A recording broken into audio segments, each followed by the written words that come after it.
Now, there may be progress, but it's not all good. The deal being talked about now wouldn't resolve the crisis, but rather kick the can down the road, setting the scene for another budget showdown early next year.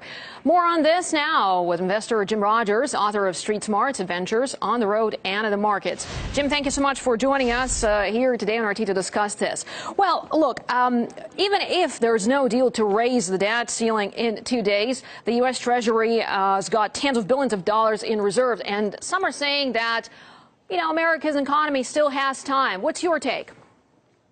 Well, Marina, first of all, you said they're going to kick the can down the road for a few more days. Marina, we've been kicking the can down the road for 60 years in America. How do you think we got this much debt? We're the largest debtor nation in the history of the world. We've got to do something about it. Every year that goes by, Marina, we go deeper and deeper into debt. Somebody's got to solve this problem one way or the other. Okay, but how can it be solved? I mean, the senators are now saying that they've got a solution, temporary fix is what they say, that would last for a few months. But what happens after that? I mean, it all seems like a do now something, but think later approach. Well, that's exactly right. You used the words temporary fix. That's what it is, Marina. That, this has happened 18 times in the last 30 years or so. They continue to do the same thing. They say, okay, we've got a compromise, we've got a solution. And the next thing you know, 2 or 3 years later, we're right back where we started, except the debt is that much higher every time.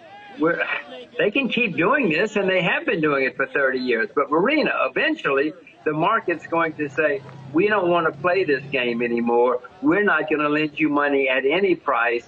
And America will then go into sudden and steep decline, just as has happened in the UK and Spain and many other countries over the past 200 or 300 years.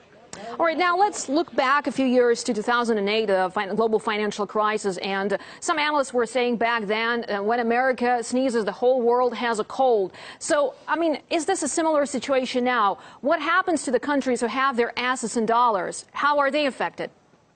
Well, Marina, this is all a temporary little game that they're playing in Washington. People who've got dollars are not affected at all. I would hope they would be